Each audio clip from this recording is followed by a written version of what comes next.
Hey, folks, this is Rebel Rousing Rich Bergeron. Ladies and gentlemen, Tornado Tony Pentecost. And thank you, Tom Paget, with his crystal ball unveiled, ready to go. All right. Well, I have not had the best of luck with my bet, so we need the crystal ball to pay off this week. Uh, last last week, the big mistake was picking Anthony Joshua by knockout, which most people would have said before last weekend was the smart play, but not so much in the aftermath of one of the biggest upsets of the year. We also had Canelo Alvarez notching a predictable win, and I put a flyer out on Berlanga, which obviously didn't pay off, but didn't get the knockout. He did knock him down once, knocked Berlanga down once, but he did not finish him. Went the distance, and they had quite the conversation in mid-hug at the end of the fight. I don't know if you guys watched it, but kind of crazy. I didn't order that one. I was in the function on Saturday, and I just felt like, it wasn't, you know, and we were discussing it last week. Wasn't that great of a card. The Danny Garcia Lara fight was dreadful. Yeah. But the Canelo fight, it was, they said, from everything I read, it was a spirited fight.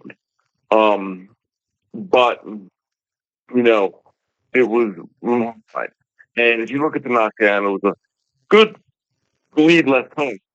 But the line was never hurt. He went down, he was physically frustrated, got right up, Yeah. um, banged his glove together, and Yeah, it wasn't that spectacular. What was kind of spectacular, not in the wow, that's great way, but wow, that's weird, more like it, is Canelo, after the fight, starts trying to resurrect his chances of rematching Bivol. And obviously, Bivol's got his own big fight coming up against Beterbiev. right. So it would depend on him holding the titles in that fight because Canelo ain't going to do it unless the titles are on the line. But I mean, after the last one, what's changed? What's this? Why does he think he's ready for that again? Like, everybody wants him to fight Benavidez, and he keeps ducking him.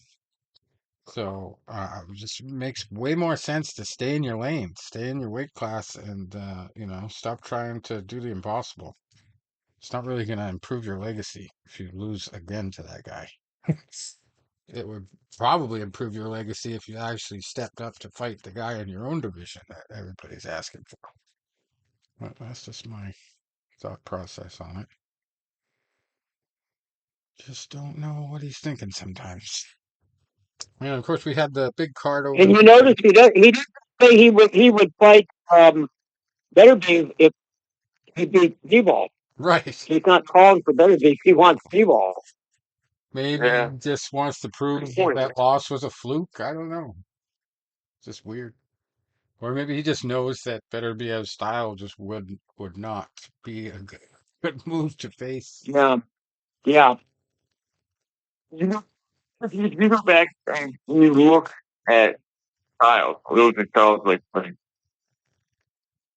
yeah, might be a better style matchup, Canelo and Bivol. Right. If you break it down, now, granted, you're having a major size advantage and a strength advantage for Bivol. He's a mauling type of guy. He's pressure like you wouldn't believe. He wears you down, he grinds you down. But you go back and you look at some of Canelo's really good fights. When he fought guys like Kovalev, guys that came to him and he could really down and set up his counter punches against guys that he struggled with. He struggled with younger in his career. Floyd Mayweather, great boxer. Eric Lara, tall, southpaw, great boxer. He fights with Triple G. Triple G boxed very well in this fight. He didn't slug. Um, what was the other one I had on the tip of my tongue? Yeah, Beeble. First fight. Beeble using tight guard and a very well established jab. And he just really used that to thwart Canelo. And then he used his jab really to was the primary weapon. Diaz is going to come straight at you, and with Canelo's body movement and his counterpunching, might be a better stylistic match. That is a good take. I'm not going to argue with you because we wouldn't know until it would happen. But yeah, because Arthur's there to hit.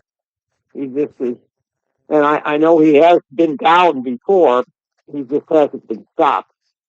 Right. So, But I think I tell you what, it would be fireworks for Beebles sure. more technical, and but Better Biev has the greater power.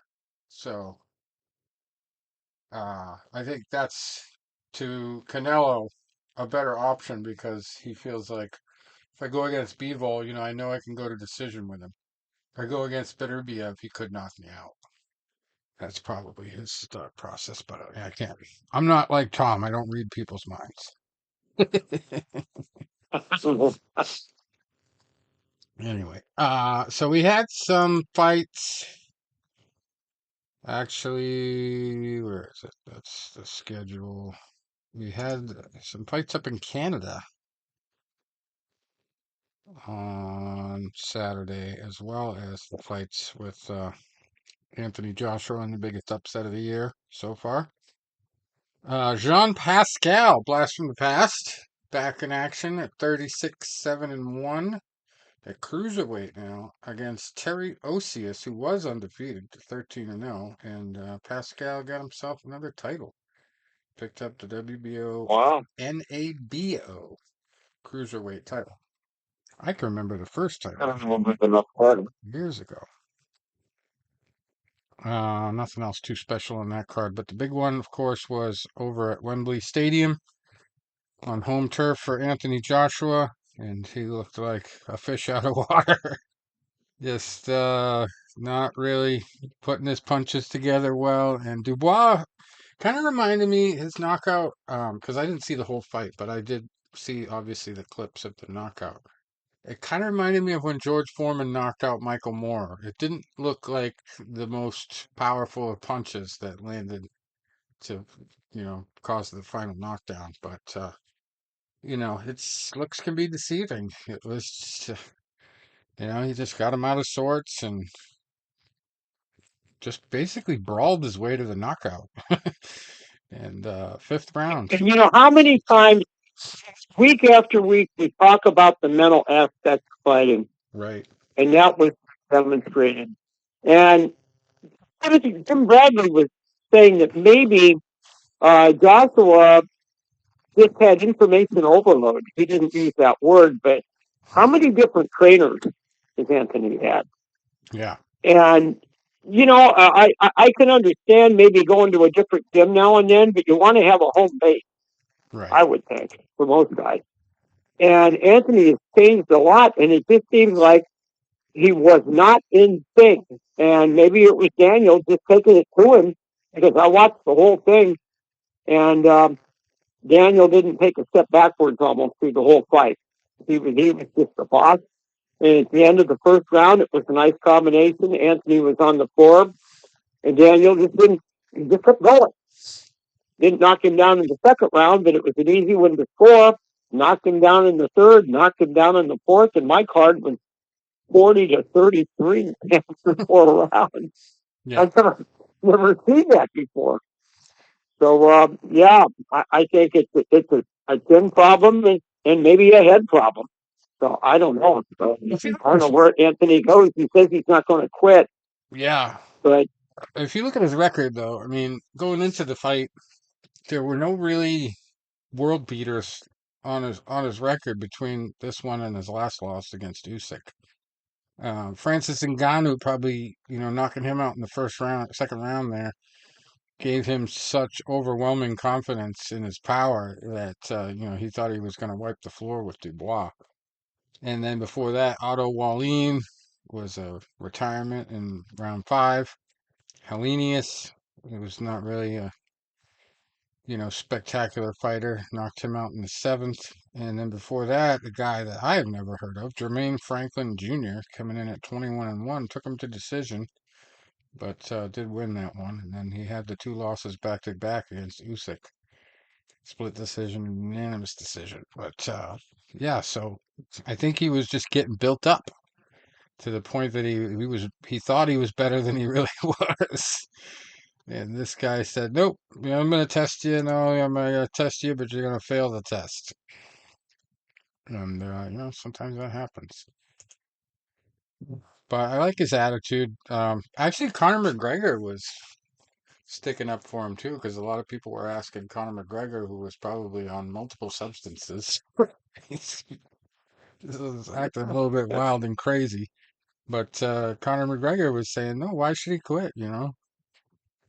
He's still got a lot left to prove. Some Well, boxing, you just get caught sometimes. Anthony was getting whipped by right hand lead. Yep. Yeah, and I mean, like, just sometimes Daniel was winding up and just throwing an overhand right, and it was landing.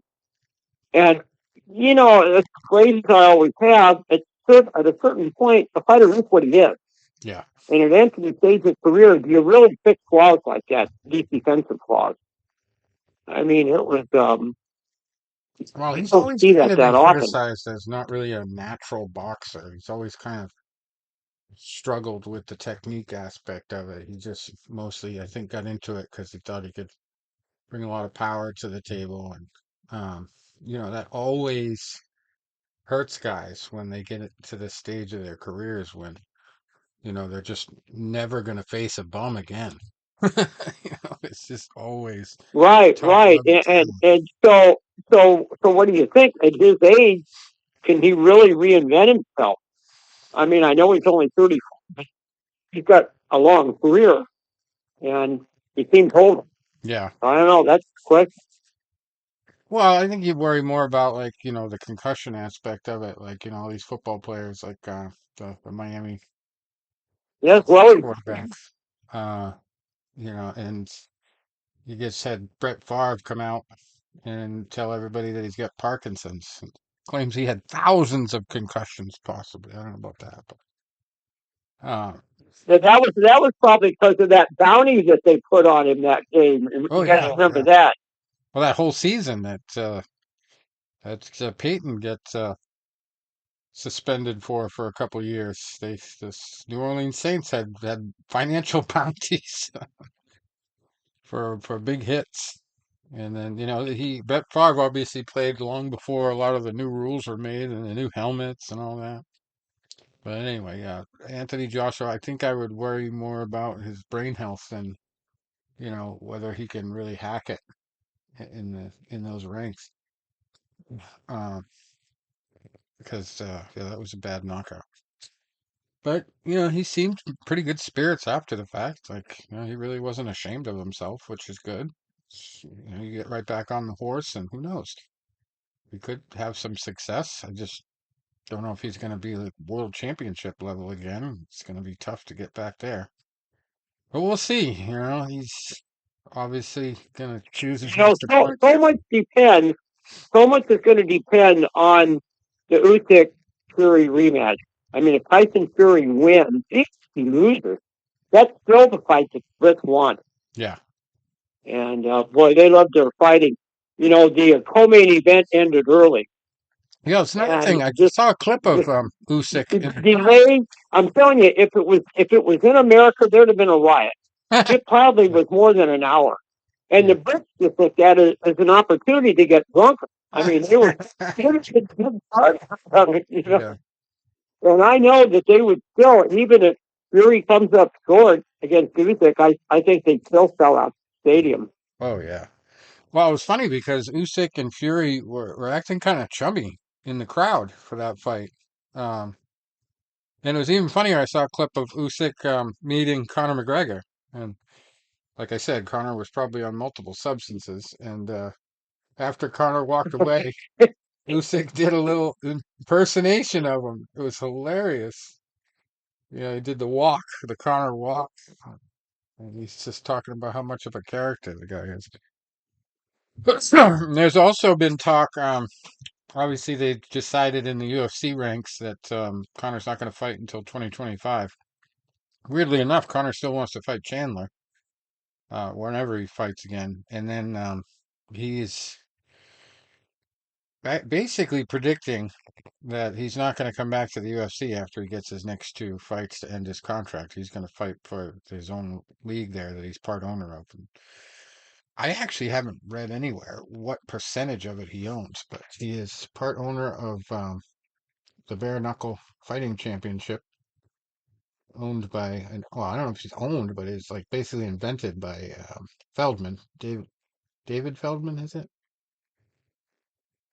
Tony, you know, don't you? Yeah, that would seem like a natural place for him Yeah, in the bare knuckle I think he would be arena. better in bare Like to knuckle see that. because he wouldn't have to deal with leg kicks and wouldn't have to deal with takedowns and he's always been better with the striking than the wrestling and all that. And obviously, the big submission there by Khabib, he would never have to worry about submissions. But yeah, it is what it is. We'll see. We'll see. I'm excited about what will come of that. Uh, we ought to try to get one of those guys on the show. I know we had Feldman on the show. It was either Damon or David. Is it David Feldman, Tony? What is the other Feldman We name? had Damon. Damon. Yeah. We had Damon. What's the other brother's name? Damon and David. Okay, got it right. I There's kept a thinking. third brother. I don't know. I kept thinking I got it wrong, but it is David. Yeah. All right. Anyway, so on the undercard at Wembley, we also had Joshua Buatsi staying undefeated, looking good at heavyweight. He beat Willie Hutchinson. Pretty much identical records, except Hutchinson had one loss coming in. Buatsi improves to 19-0. Gets the WBO interim world light heavyweight title. And we had a guy with a great name for boxing losing a fight. Josh Warrington lost the war. 31-4-1 now at super featherweight. Anthony Casase 23-1 now, picking up the IBO World Super Featherweight title. And then we had three kind of more obscure titles on the line. And Hamza Shiraz did not waste time. Proved to 21-0 in just 2 rounds with a TKO over Tyler Denny. 3-3 is his record now at middleweight. And we had somebody who's got to go. Mark Chamberlain came in 16-0. He's now 16-1. Lost by unanimous decision to Josh Padley. And I actually thought the Beterbiev fight was this weekend, but I'm not seeing it on the schedule. So obviously I was wrong there. This weekend we have a lot of stuff going on Friday night, including a ESPN Plus, or I guess it's regular ESPN too, but a fight with a main event that's a female fight. Sandy Ryan, 7-1-1 against Michaela Meyer, who is 19-2 for the WBO World Welterweight title there. I don't remember the last time I saw that, so that's new to me. And we got co-main event of Xander Zayas and Damian Sosa. Feel like I'm getting an echo. You guys I'm here a little bit back up. Can you both hear me all right? Right now, Yeah. Oh, all right. There we go. It's gone. Okay, so Xander Zayas undefeated, 19-0, fighting Damian Sosa, 25-2 at super welterweight. That's a 10-rounder. The main event is 2, but it's going to be 2-minute rounds. And the WBO title belongs to Mayer. There, I don't know who Sandy Ryan is. I've never even heard of it. Oh, jeez. They go from I'm Warrington. excited about again Simon's being out there again 'cause he's a good prospect and a nice Yeah, little like taking that next step up in his career, which is interesting. yeah, yeah. He's actually already ranked number 14 at super welterweight, and he's facing a guy who's got way more fights than him, and the guy's ranked number 72. It's because he's got 2 losses, but it's crazy. So that's actually coming from Madison Square Garden too, down in New York. I don't know if you guys heard today, but the mayor of New York just got indicted. Who's that? The mayor of New York Oh, yeah. got indicted for, And he says he's innocent, yeah, right, and he's not going to step down. And you got to believe. If you can't believe the mayor, who can you believe? I know. taking But some the junk. politics are still on it. Yeah, I guess he was padding the travel budget and taking a lot of on the city benefits that he wasn't supposed to take. Took like a luxury trip to fucking Turkey on the dime of the city and a whole bunch of other stuff. Yeah, I just read a little bit about it. But anyway, yeah, Madison Square Garden. We also have Bruce Harrington coming in undefeated at 12-0, fighting Suleiman Segawa at featherweight, who is 17-4-1. And we got our Elvis fight of the week, Elvis Rodriguez, 16-1-1, fighting Kendo Castaneda, 21-6 at super lightweight. And don't mess with the Rohan Polanco, 13-0, fighting Marcelino Nicolas Lopez, 37-4-1 at super lightweight. Oh, that's crazy. That's a number 24 ranked fighter fighting a number 241 ranked fighter. That's what you call a tune-up fight, I guess. Also undefeated, Delonte Johnson, 13-0, fighting Yomar Alamo, who is 22-2-1 at super lightweight.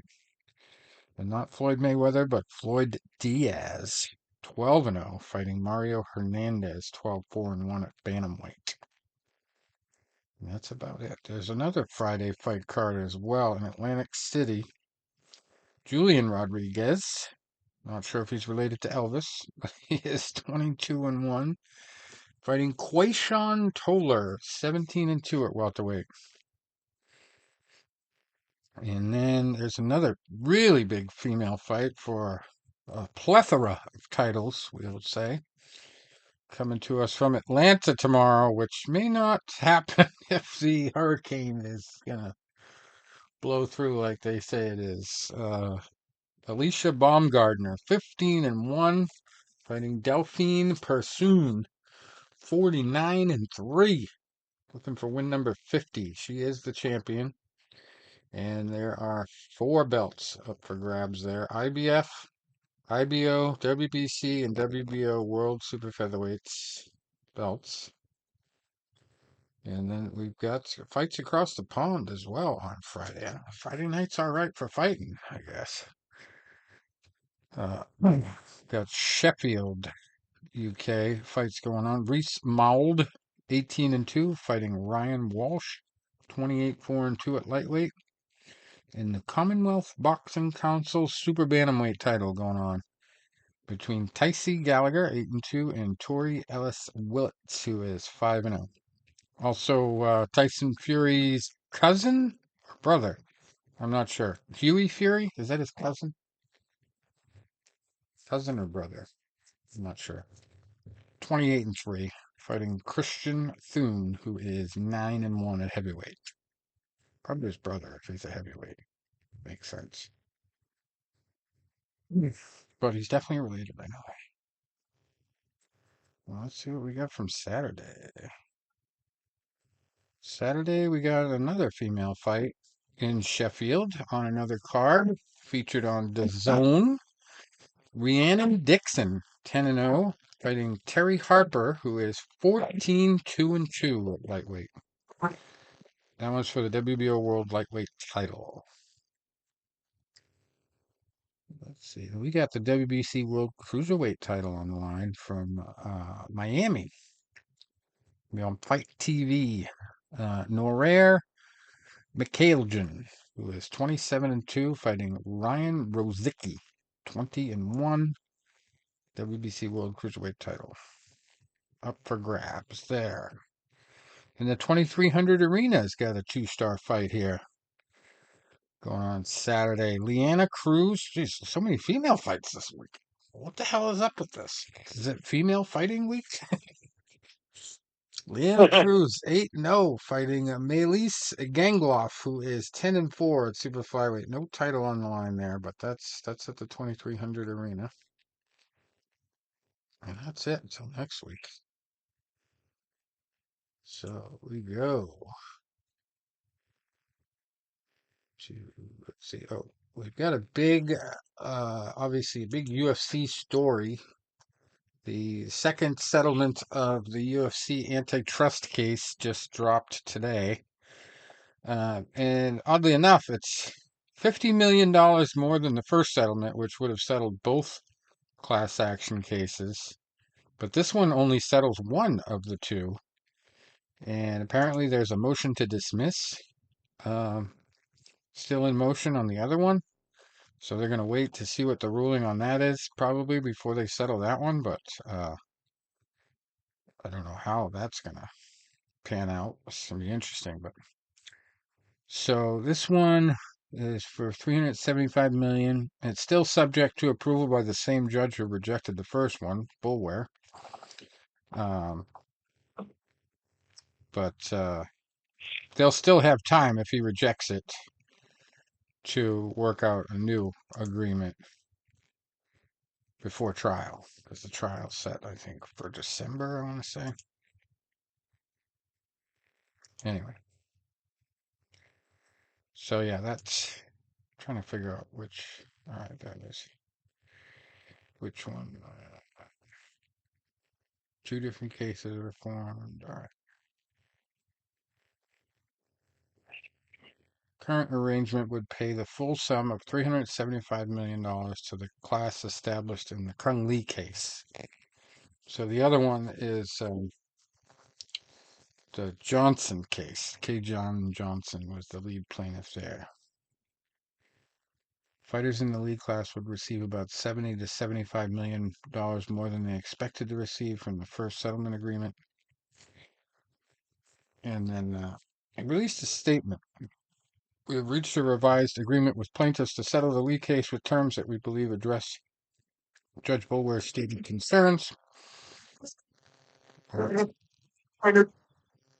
While we believe the original settlement was fair, a sentiment that was also shared by the plaintiffs, we feel it is in the best interest of all parties to bring this litigation to a close. As for the Johnson case, that process is in very early stages, and a motion to dismiss the complaint remains pending. So that's why they didn't settle that one. So the Kung Lee case, I think, was the older class of fighters, like the original old school UFC fighters all grouped together. Pretty sure Nate Core is part of that too. But the Johnson class, I think, is the newer class of fighters. So that'll probably be a lot different. And then we had, of course, we didn't really get to talk about it last week because we had the technical difficulties, but we had UFC 306 taking place at the Sphere. And I still do not know what was going on with these so-called Easter eggs in the videos. I watched every one of them. I did not see anything that you could consider an Easter egg. I haven't read anywhere of anybody collecting the $25,000 bonus for finding all of them. But I was impressed. The very first few minutes of the card that I watched, I thought there were birds flying around the place, but it turned out they had drones inside the building for extra footage of overhead shots. And boy, that screen was pretty incredible. It's one of the largest LED screens in the entire world, if not the largest. And the backdrops, the worlds they call them, were pretty intense and cool. One thing I did not really think was all that great was the stories. Nothing like I expected. This whole mini movie they had playing about the Mexican spirit and warrior spirit or whatever you want to call it. I was pretty let down by that. I thought that was going to be more like, celebrating actual combat sports professionals of Mexican heritage through the years. I figured we'd see highlight reels and stuff like that, and nothing, nothing like that. It was all animated. It was kind of cheesy. Just missed the mark as far as I was concerned. But anyway, a lot of people loved it. The venue itself really was the star of the show. Um, the main event, we had probably one of the poorest examples of corner work I've ever seen, and really it needed some Rocky flair, like this clip from Rocky, like where Rocky 4, when the Russian guy started to bleed, and what did his cornerman tell him? Yeah. What did he say? He's not a machine. Well, the man. Yeah. And that was what Rocky saying that he's not a machine, he's a man. And Dragon's quote that he's not human, he's a lion. So Merab Dvalishvili in the main event, his nickname is actually the Machine. So even if it got a laugh, I think his corner sure yelled that to O'Malley. He's not a machine. Because going into the final round, O'Malley was obviously losing on the cards. And his corner guy kept telling him, "Oh, yeah, you're doing great. Everything's good. You're doing good." Uh, no urgency whatsoever. No, you need to finish. Nothing. And there was a little bit of hype after the fight about O'Malley being injured, supposedly getting surgery for a torn labrum. But he didn't give himself any excuse as to why he lost. He just said, it wasn't like he was off or anything like that. It's just the other guy fought a better fight. And Dvalishvili actually kind of let off the gas in the final round and took a couple kicks to the chest or the stomach solar plexus area that seemed to hurt him. But there's a lot of controversy in that fight. Right off the bat, Dvalishvili was looking at O'Malley's corner, like, and they almost stopped the fight for a second because Herb Dean had to yell at his corner, "Just stop!" Yes, he was shouting something at it. I don't know what that was. And then there was an incident where Dvalishvili kissed O'Malley's back. It's just the weirdest situation. I don't know what that was about. And then on top of that, Herb Dean was telling Dvalishvili to work when he had the dominant position on the ground. He kept telling him like, over and over again, "You got to work." And he had some very interesting commentary explaining that. Because even the announcers, Joe Rogan was like, "I don't know, I don't understand why he's telling him to work. But he is working." But Herb Dean explained himself that the promotion wants fights like the Contender Series. They want these guys to be always working towards a finish, apparently. And so that was his, justification. Uh, I guess they don't want guys to grind fights out anymore and just, establish ring control, cage control, I guess you call it. Just very strange.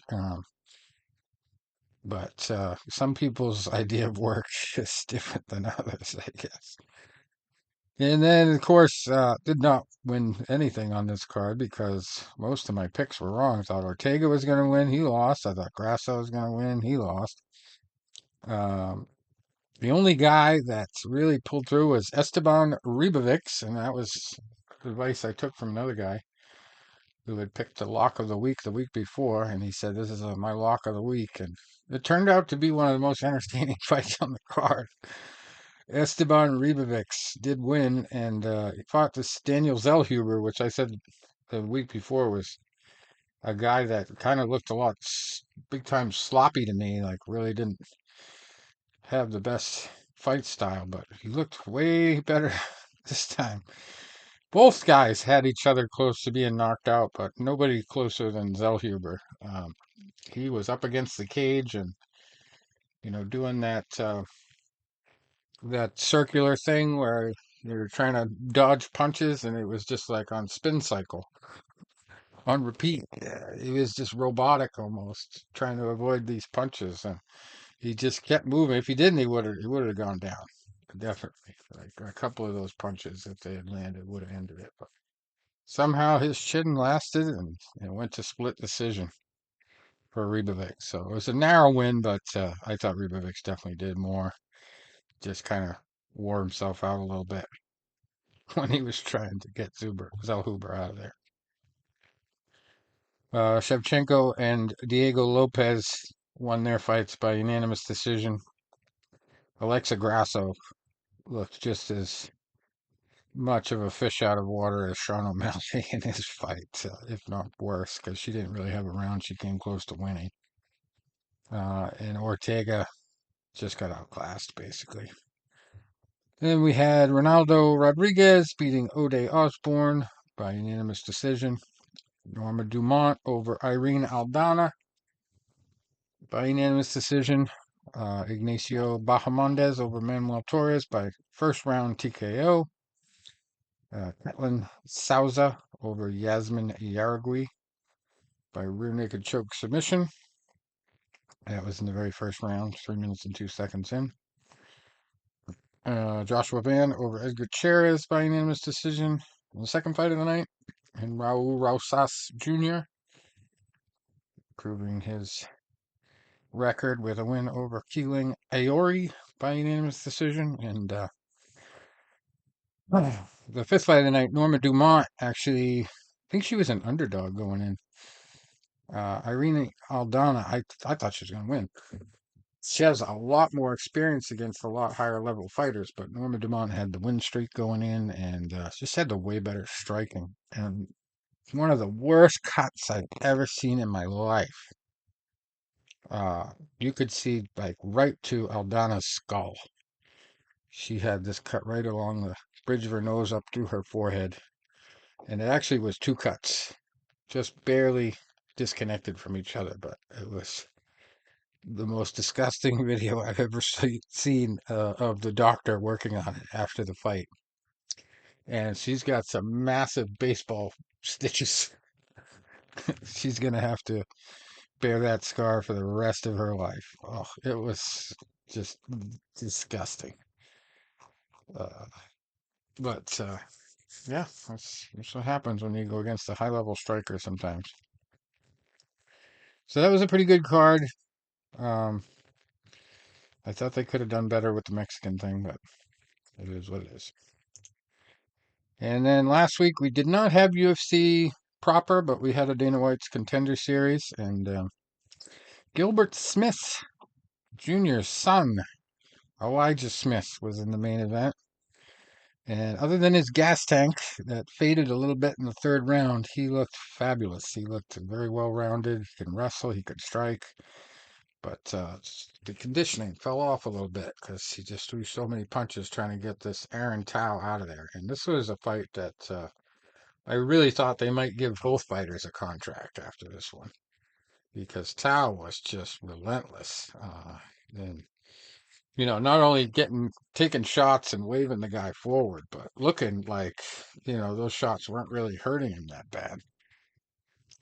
So he's got a chin, that's for sure, and I'm sure he'll be back, trying to get back in. He's a guy from the famous Australian gym City Kickboxing, and he was basically a winner of a scholarship that Dan Hooker put out there, who was one of the stars of that gym and just won a war of his own a few weeks ago. But Elijah Smith just looked really, really top of the line. And his father coaches him, former Ultimate Fighter guy, and he improved to 8-1. Tao goes to 8-2, and Elijah got the contract. You don't like the decision. Usually they like those fights that end in stoppages.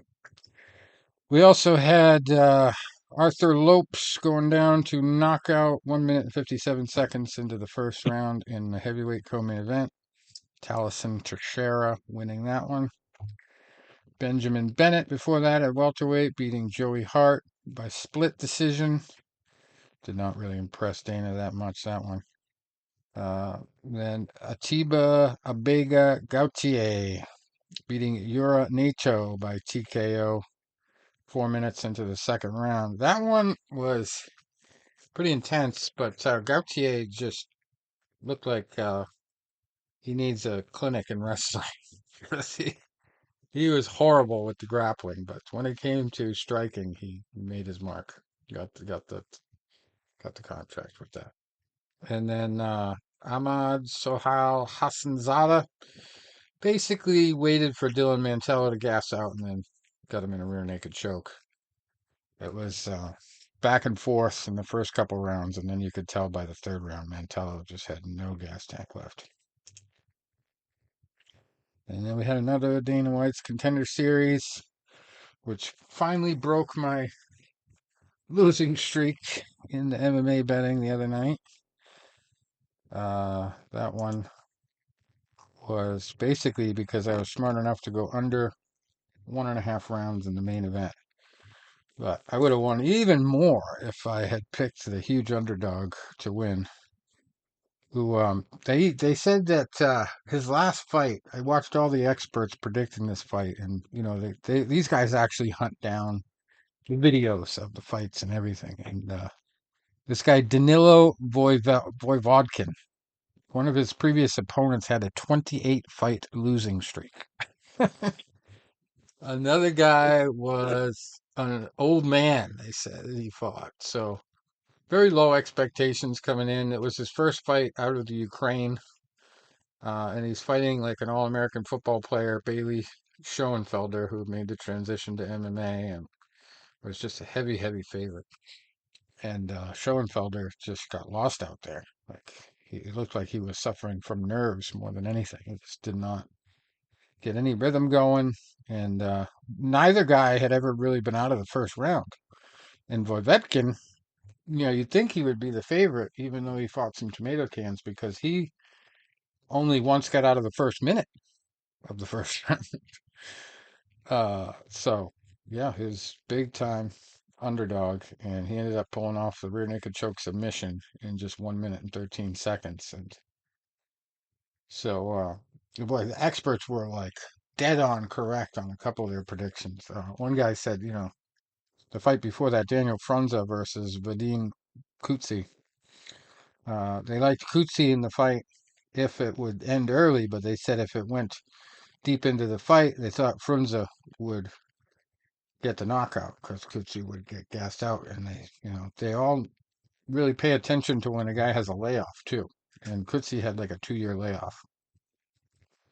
So, a couple guys said Kutsi we're gonna win, and then more than a lot said that Frunza was gonna win. So I had Frunza, just money line. I had the first girl to win, Alexia Sainara, who a lot of people said reminded them of Angela Hill, already a UFC star. She was doing a lot of the spinning kicks and tons of leg kicks, and Rose Conceição. She came in more of a striker, but she just couldn't get a rhythm going. She kept throwing these big looping, ugly, no power punches, and just could not really do anything more than bust up the side of Steinera's head a little bit with some bruising.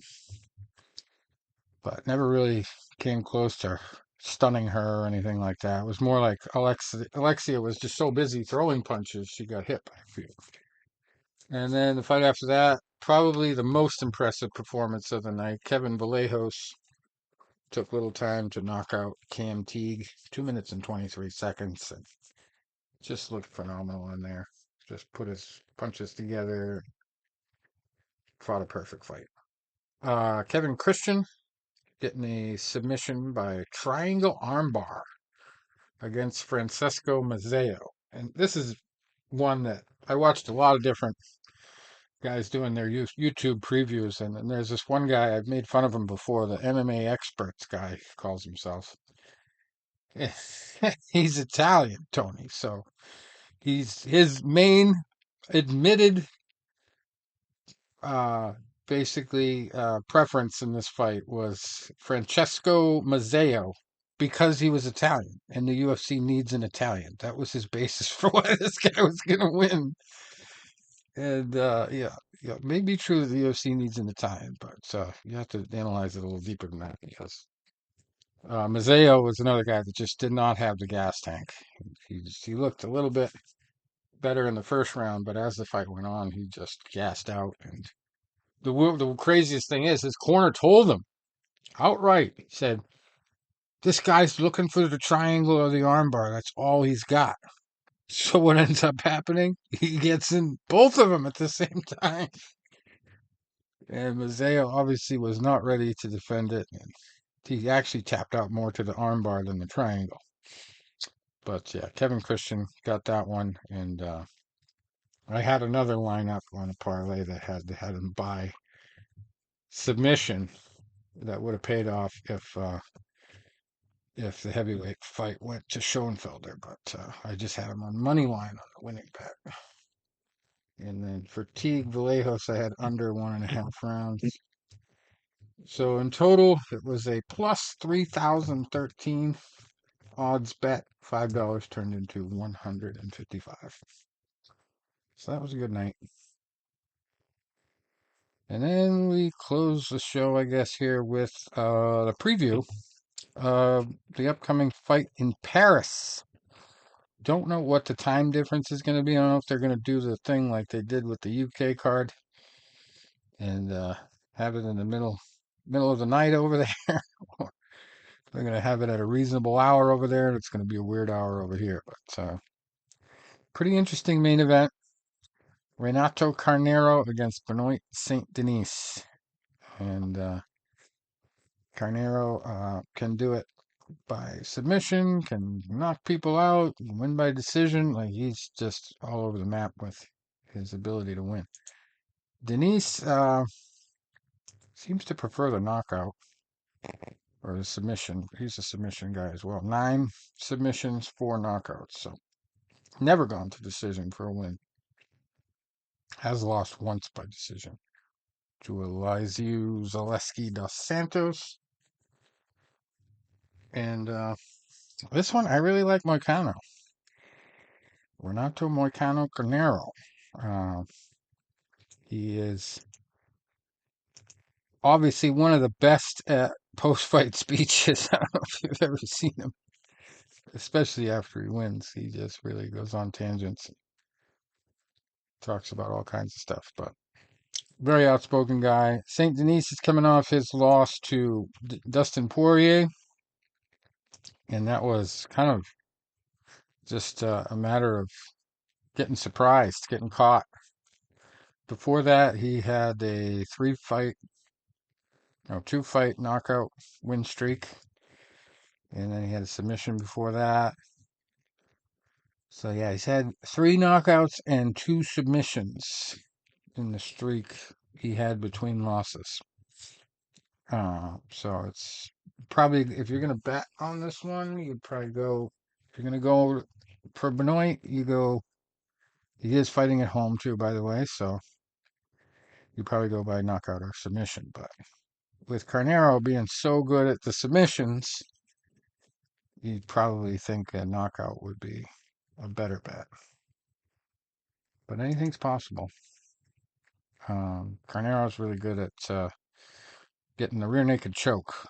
It's one of his favorite submissions. He's got a ton of them. So that's one thing he's got to watch out for. But he also knocked out the knockout artist in his last fight at UFC 300, Jalen Turner. Some elbows and punches there in the second round. So that is definitely a very well matched main event. I don't know. You got any opinions on that one, Tom? Got the crystal ball shining? Not really. All right. um, I like the Frenchman. The Frenchman, Saint Denis. Yeah, I would think he would have learned a lot from the Poirier fight. Um, Yeah, and he is, he's got the hometown crowd behind him. But I think Moicano really relishes that role of being not expected to win and coming into someone else's territory and getting the win. He does have a little bit more fight experience. So it's just one of those tough to predict. Very good matchup on paper. that's very good matchmaking. Yeah, You know, it's the guy with a little more experience against the hometown guy. There you go. right. After the card, I didn't recognize too many on the undercard. Well, Imavov is coming off that crazy win against Jared Cannonier, where Cannonier was on his feet and just not defending himself that well, and the fight just kind of got stopped prematurely, but he was definitely on his way to winning. And Brendan Allen is the underdog on the bettors cards, even though he is even better at submissions than Moicano. I think his one is Yeah. guillotine. So I really like all in Brendan Allen on that one by submission or decision, I'd say. But he also loves the rear naked choke. And yeah, most of his submissions come that way. Got a key lock way back in the day. But he's also capable of a TKO, although he doesn't really have one in the UFC yet, except for getting TKO'd by a couple guys. Oh, Tom Breeze, he does have one. Tom Breeze in the first round back in 2020. But yeah, that's going to be an interesting one. Um, I don't know. Let's check how many submissions. Imavov has 6 TKOs and 4 submission wins of his own. But nothing recent. No recent submission wins. Last one was in 2019. Does not have any submission losses, except for his very first fight. It was a guillotine choke, 2016. So I like Allen, submission or decision. That's my pick on that one. Then we go to William Gomez and Joe Anderson Brito. This is another one I really don't know too much about either guy, but I got to go with Brito by submission or knockout. I think he's got a little bit more experience against higher level guys, and Gomez has actually was gifted with a win that really was a low blow. Probably the only time that's ever happened I've ever seen. But hit the guy with a low blow, wasn't called, ended up getting a TKO. So, and also hasn't fought really at the same level of competition. And then we got one of the very best on paper matchups of the night because they're actually identical records. Kevin Jousset 10-2 against Brian Battle. It's also 10-2. So welterweight fight. Battle's coming off a no contest from an eye poke where it got heated. Because they were talking trash after the fight, and the guy who got eye poked was like ready to fight all of a sudden after the trash talk started, but he wasn't ready to continue the actual fight. So Brian Battle was like, "Yep, that right there shows you he was faking," and he was very animated. Giuseppe, I don't know. I just don't think he's that kind of intensity. He's another Australian guy. He's had a lot of decision wins. 2 of his last 3 were by stoppage. Only one in the first round. That was against Kiefer Crosby back in September 23. And before that, his other stoppage was a TKO of Kit Campbell in the Hex Fight Series. A guy I never heard of. So he's only had 2 UFC fights. Battle has been through the Ultimate Fighter. And he's also had an additional bunch of fights in the UFC. So let's see. 1, 2, 3, 4, 5, 6, 7 fights if you count the no contest. And only one loss to a guy that was really tough style for him. And he ended up losing by unanimous decision to Rinat Fakhretdinov back in December of 2022. And he obviously learned a lot from that because he stopped everybody since then. Knockout and submission. And then he probably would have stopped Lusa if he had continued. But yeah, definitely has the better resume. And I think he's really trying to raise eyebrows. You know, he really wants to move up the ranks and get that title. And he's just a natural talent. So I think battle, TKO or sub, he was going to continue that trend. So we'll go with there. We got Morgan Charrier, 19, 10, and 1 against Gabriel Miranda, 17 and 6.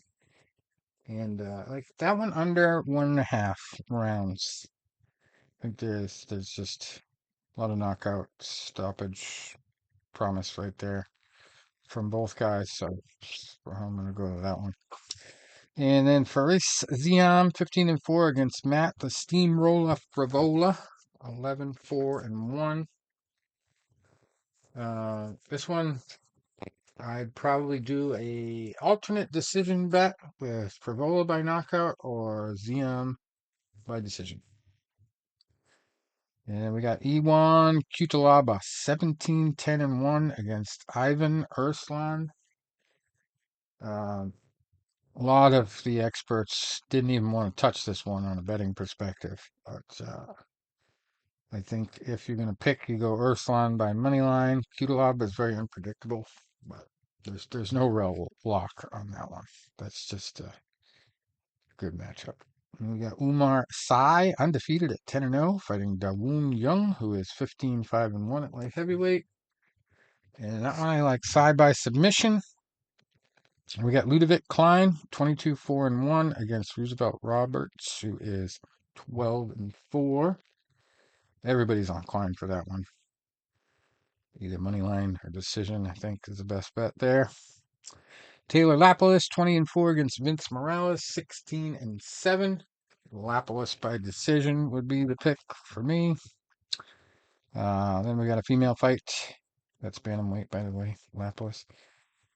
Another bantamweight female fight. Aylin Perez, 10 and 2, fighting Daria. Let's get this right. Zelezniakova, who is 9 and 1. And I like Perez there by decision. If you're in the middle on that one, you always, like I say, for the female fights, safe bet to go the distance. And it's starting to get pretty hard to bet those because they're usually, for the female fights, onto that strategy because they very negative territory for those bets. Anyway, then we got third fight of the night, Daniel Barez, 16 and 6, fighting Victor Altamirano, who is 12 and 4 at flyweight. Yeah, let's see what I got for that one. Altamirano, money line or decision. And then another female fight, Jacqueline Cavalcante, 7 and 1 against Nora Cornol, who is 8 and 1 at bantamweight. And both girls are pretty good fighters. Obviously, they only got one loss, each of them. But I do like this one also to go to decision and Nora Cornol to be the winner. But again, to go the distance might be the safer way to go.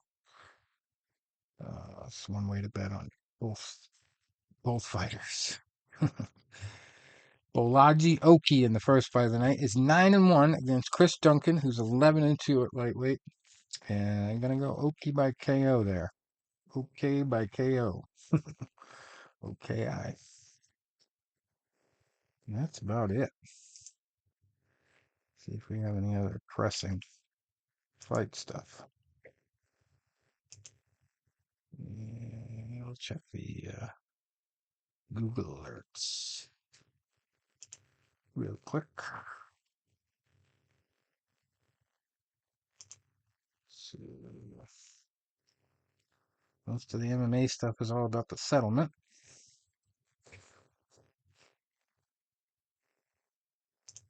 What do we got for boxing?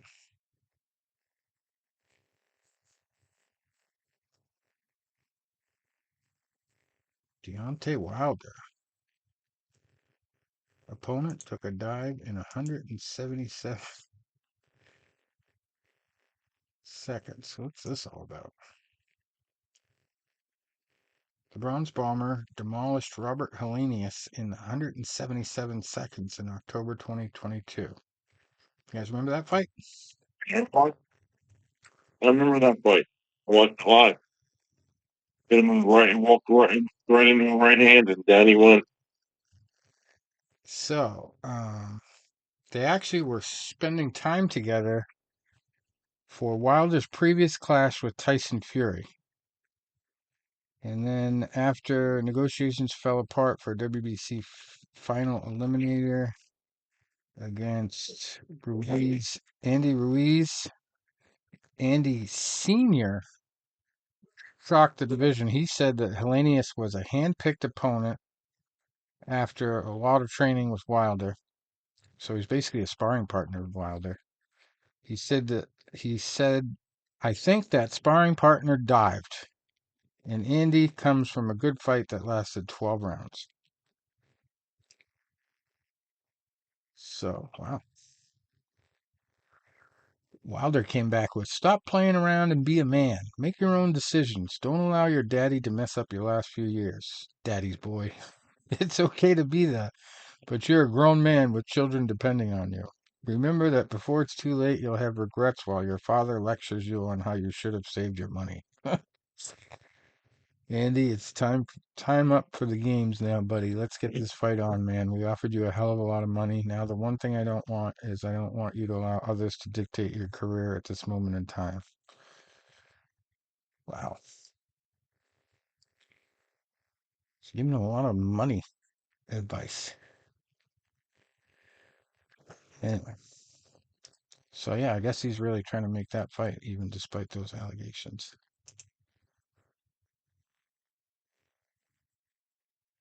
That's certainly possible. Yeah. Robert Helenius is no stranger to being knocked out. We just talked about him with Anthony Joshua. But you'd think, with the talent level being what it is, Joshua would have, if it was not a real fight, it makes sense that he knocked him out so quickly. Whereas Joshua took 7 rounds, which was probably a real effort on his part. Dana White, again, talking about getting into boxing. I don't know what his plan is this time, but, I've always made fun of the fact that, after the Conor McGregor fight, he pretended like he wanted to get into boxing. And he put out even a whole line of t-shirts, Zuffa Boxing, that you can see a lot of the fighters still wearing. But he said it the other day at a press conference. Says he has a plan this time, but I haven't heard anything about it. And he said, I did my first fight in Ireland. Oh, because he was at that Callum Walsh fight, which was on UFC Fight Pass. So that's probably what got him to start thinking about him again. But yeah, he's previously teased Zuffa Boxing, an extension of the UFC's former parent company, while promoting the Mayweather Jr. versus McGregor. But I think it's started to not make sense to him when a lot of these fighters, after the McGregor versus Floyd fight, started talking about crossing over. And obviously, it probably didn't help things when Francis Ngannou got knocked out in the first round, as to whether these fighters can actually do that effectively. Um, so he says, I have a plan. I'm going to implement that plan and we'll see how it works. We'll see how this thing works. People have been talking about the demise of boxing for 30 years, and we're still here talking about boxing right now. I've always had an idea of how I thought it should be done. I don't know if that's possible, but we're going to find out. I'm coming in guns blazing. And you have to think about probably the one major motivator for an expansion into boxing would be the fact that they have to pay out $375 million to their former fighters, and possibly more because of the second suit. And that's if this thing even gets approved. But either way, they're obviously prepared to put a lot of money out there, and they're obviously building at a pretty fast rate, uh, to the point where they're gonna get to a situation where they're not gonna have enough fight cards to put these people on. So what do? You start doing another fight league. So slap fighting is not enough, I guess. You're going into boxing. I don't know what the plan is. I don't know what any details are. He hasn't said anything else about it as far as I know, but this was just at the Contender Series press conference the other night that he made these remarks. So we'll see. See what develops. But it probably won't be called Zuffa Boxing anymore because Zuffa is gone. It's a whole new parent company. We'll see. All right. The beginning of 2025, I guess that's what he said. This way he plans to do it. It's going to be Conor McGregor versus Floyd Mayweather 2. The first event now. Jeez. I guess Tuesday, the Google alerts were all about that announcement. There's like 6 of 8 entries there in the Google alerts about this. So that's the kind of thing that's kind of a shame, though. Like some MMA guy pops out there and spouts off about going into boxing, and he all of a sudden is overshadowing all the actual boxing news for speculation. That's kind of sad. Anyway, ESPN is going to be coming out with a new program called The Fight Life, which looks at 5 top-ranked boxing stars. They do a lot of top-ranked cards, so that makes sense. Chronicles 1 year in the lives of 5 of them. A 5-episode docuseries premieres October 7th on ESPN Plus. And the 5 stars are going to be Tyson Fury, Naya Inoue, Sinisa Estrada, Teofimo Lopez, and Josh Taylor. So, check that out. All right, I guess that's all the stuff I have queued up here. So we'll be talking about a lot of results next week. I think we got a week full of fights. And then the Beterbiev fight is next weekend, right? You would think. The 12th. The 12th. Oh, October 12th? There's been so Yeah. much I've seen in the news lately. I thought it was either this weekend or next weekend, but